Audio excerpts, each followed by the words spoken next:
Hello everyone guys. सो आज की class में हम एक क्वेश्चन देखने वाले हैं और वो क्वेश्चन किसका है, बेसिकली जीएफजी का है। क्वेश्चन में हमें कहा क्या है कि हमें क्या करना है, काउंट करनी है notes of a link list. यानी कि अगर आपको एक लिंक लिस्ट दे रखी हो तो आपको उसकी नोट्स को, यानी कितने नोट्स उसमें प्रेजेंट है, उसको काउंट करना है। या फिर आप क्वेश्चन को इस तरह कह सकते हैं कि हमें लिंक लिस्ट की लेंथ पता लगानी है। तो सबसे पहले आपको पता ही है कि लिंक लिस्ट होती क्या है। लिंक लिस्ट क्या होती है, एक हमारा नॉन लीनियर डेटा स्ट्रक्चर होता है जिसमें हमारे पास क्या होती है, नोट्स प्रेजेंट होती है। क्या होती है, नोट्स प्रेजेंट होती है। ठीक है, नोट्स इस तरह होती है और नोट्स में हमारे दो पार्ट होते हैं। ठीक है, पहला पार्ट क्या होता है, डेटा पार्ट।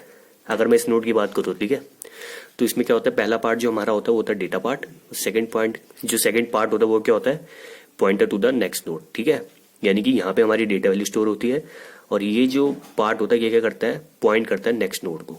ठीक है, ये लिंक लिस्ट है। तो हमें इसमें क्या करना है कि बताने कितनी नंबर ऑफ नोट्स है, या फिर इसको ऐसे भी कह सकते हैं कि हम इसकी लिंक लिस्ट की लेंथ पता लगानी है। ठीक है, तो इसके करने के दो तरीके हैं।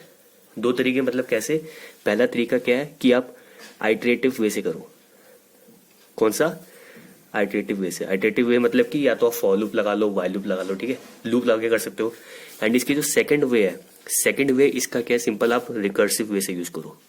किससे, रिकर्सिव वे से, यानी कि आप रिकर्शन फंक्शन यूज करो, उसकी मदद से इसको सॉल्व कर सकते हैं। ठीक है, तो पहले आइटरेटिव वे समझ लेते हैं कि आइटरेटिव वे से इसको मैं कैसे कर सकता हूँ। ठीक है, तो आपको करना क्या है कि सपोज करो आपको लिंक लिस्ट दी होगी। ठीक है, गिवन आपको अगर क्वेश्चन होगा तो इसमें आपको लिंक लिस्ट देगा और आपको क्या करना पड़ेगा, सपोज करो आपको जीएफजी का क्वेश्चन है तो आपको जीएफजी में क्या होगा, सिंपल आपको लिंक लिस्ट देगा, एग्जांपल देके समझाएगा और आपको सिंपल एक फंक्शन को कंप्लीट करना पड़ेगा जो कि क्या रिटर्न करेगा, उसकी लिंक लिस्ट की काउंट, यानी कि इतने नंबर ऑफ नोट्स है उसको रिटर्न करेगा या फिर बताएगा कितनी इसकी लेंथ कितनी है। ठीक है, तो अब हम क्या करते हैं, एक फंक्शन बना दो। ठीक है, सपोज करो मैंने एक फंक्शन बनाया इंट गेट काउंट। ओके, मैंने फंक्शन बनाया।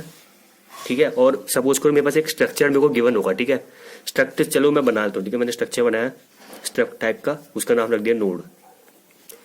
मैंने स्ट्रक्चर बनाया, नोड नाम रखा। अब इसके अंदर मुझे दो पार्ट करने हैं डिक्लेयर, एक डेटा पार्ट और एक उसका नेक्स्ट पॉइंट है। ठीक है, तो सपोज करो मैंने इंट डेटा ले लिया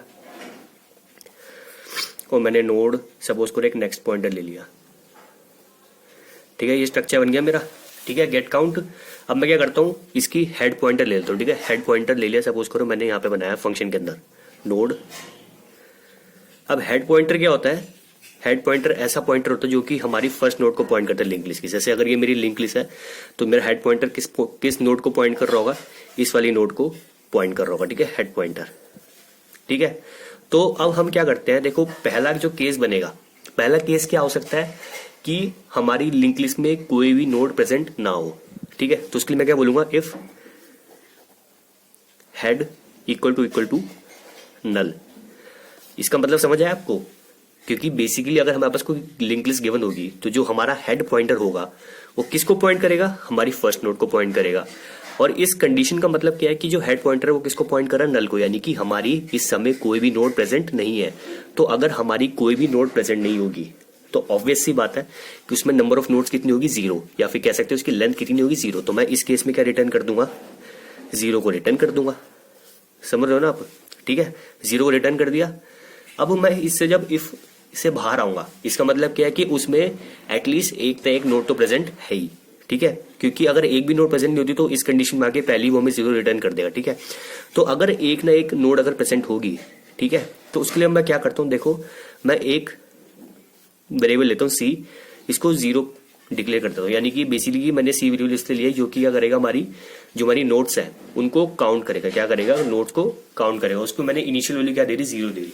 ठीक है, और मैं एक नोड टाइप का, क्योंकि हमारा स्ट्रक्चर नोड है ना, तो मैं नोड टाइप का एक पॉइंटर लेता हूँ।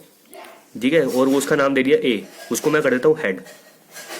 यानी कि मैंने एक ए पॉइंटर डिक्लेयर करा और उसकी वैल्यू मैंने क्या दे दी, हेड दे दी। यानी कि हेड मेरा सपोज करो अगर मेरी लिंक लिस्ट ये है, ठीक है, सपोज करो 1 2 3 4, ये मेरी लिंक लिस्ट है और 4 नल को पॉइंट कर रहा है, यानी कि नंबर ऑफ नोड्स में 4 है तो मुझे पता है। ठीक है, तो हेड मेरा कहाँ पे इस समय 1 पे है, तो मैंने ए इक्वल टू हेड कर दिया, तो मेरा ए भी कहाँ पे आ गया, यहाँ पे आ गया। ठीक है, तो मैंने ए इक्वल टू हेड डिक्लेयर करा।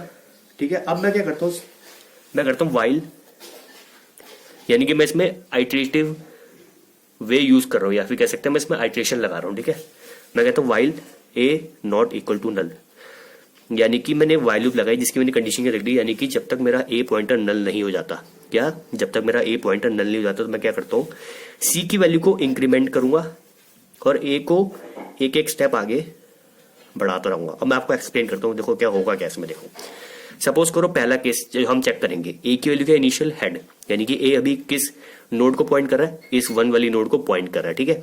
इस कंडीशन पे आएंगे while a not equal to null, यानी कि ये जो नोड है क्या ये नल के इक्वल है, नहीं, क्योंकि मतलब कंडीशन क्या है, फॉल्स है ना ये, क्योंकि ये तो नल के इक्वल नहीं है, यानी कि ये कंडीशन बेसिकली ट्रू है, यानी कि है ना।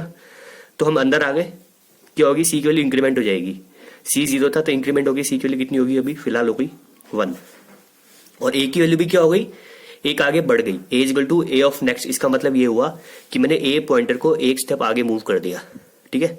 तो ए अब यहां से हट के कहां पे आ जाएगा, 2 पे। अब ए जब 2 पे आया तो दोबारा कंडीशन चेक होगी, क्या ये जो मेरा ए पॉइंटर क्या अभी नल को पॉइंट कर रहा है, नहीं कर रहा ना, यानी ये कंडीशन ट्रू है, लिखा ना a not equal to null, और basically 2 is not equal to null, यानी कि ये नोड नल को पॉइंट नहीं करेगी, यानी कि कंडीशन फिर से ट्रू हो गई। मैं अगेन लूप के अंदर आऊंगा तो सी की वैल्यू अब 1 से कितनी हो जाएगी, 2 हो जाएगी, और अगेन मैं ए को एक स्टेप आगे प्रोसीड कर दूंगा, ठीक है। ए आगे फॉरवर्ड करा मैंने, ए यहाँ पे आ गया 3 पे, फिर से चेक करेंगे क्या 3 नॉट इक्वल टू नल, यानी कि ये वाली नोड क्या मेरी नल को पॉइंट नहीं कर रही ना, जो कि कंडीशन ट्रू है फिर से अगेन। अब क्या होगा, अगेन अंदर जाएंगे, सी की वैल्यू इंक्रीमेंट होगी 3 हो जाएगी, ठीक है, और a equal to a of next, a को अगेन मैं आगे प्रोसीड कर दूंगा, यानी कि ए यहाँ पे था, ए कहाँ पे आ गया 4 पे, फिर से चेक करूंगा तो फिर से कंडीशन 2 है, क्योंकि ये वाली नोड मेरी नल को पॉइंट नहीं कर रही, 4 वाली नहीं कर रही ना पॉइंट, तो अगेन 2, तो अंदर आऊंगा प्लस प्लस सी हो जाएगा, तो सी की वैल्यू कितनी हो जाएगी, अब 4 हो जाएगी, सी की वैल्यू 4 हुई, ए आगे एक स्टेप बढ़ जाएगा, ए कहाँ पे आ गया, ए आ गया अब नल पे। अब ध्यान से देखना, ए कहाँ पे आ गया, नल पे, ठीक है। अब क्या हुआ, ये कंडीशन चेक करेगा, क्या नल नॉट इक्वल टू नल, जो कि बेसिकली क्या फॉल्स है, क्योंकि नल तो नल के इक्वल होता ही है, तो जब ये कंडीशन फॉल्स रहेगी तो ये क्या आ जाएगा, लूप से बाहर आ जाएगा। और इस दौरान हमने सी की वैल्यू लास्ट हमने क्या कैलकुलेट करी, सी इक्वल टू 4, और जो कि आप चेक कर सकते हैं कि हमारे नंबर ऑफ नोड्स कितनी है इसमें, 4 ही है। तो मैं क्या करूंगा, जैसे ही ये कंडीशन फॉल्स हो जाएगी तो मैं यहाँ पे क्या कर दूंगा, रिटर्न कर दूंगा, क्या सी को रिटर्न कर दूंगा, और ये जो मेरा फंक्शन यहाँ पे इसको मैं बंद कर दूंगा। तो बेसिकली ये क्या मुझे दे देगा, ये मुझे दे देगा क्या, कि नंबर ऑफ नोड्स कितनी प्रेजेंट है लिंक लिस्ट के अंदर, और क्या ये भी कह सकते हैं कि इसकी लेंथ क्या है, क्योंकि लेंथ लिंक लिस्ट की वही होगी ना कि जितने नंबर ऑफ नोड प्रेजेंट होंगे। तो ये जो हमारा फर्स्ट मेथड था वो कौन सा था, आइटरेटिव वे वाला। तो आई होप आपको कम से कम ये आइटरेटिव वे तो अच्छे से समझ आ गया होगा। अगर कोई डाउट्स हो तो मुझसे आप पूछ सकते हैं कमेंट सेक्शन में।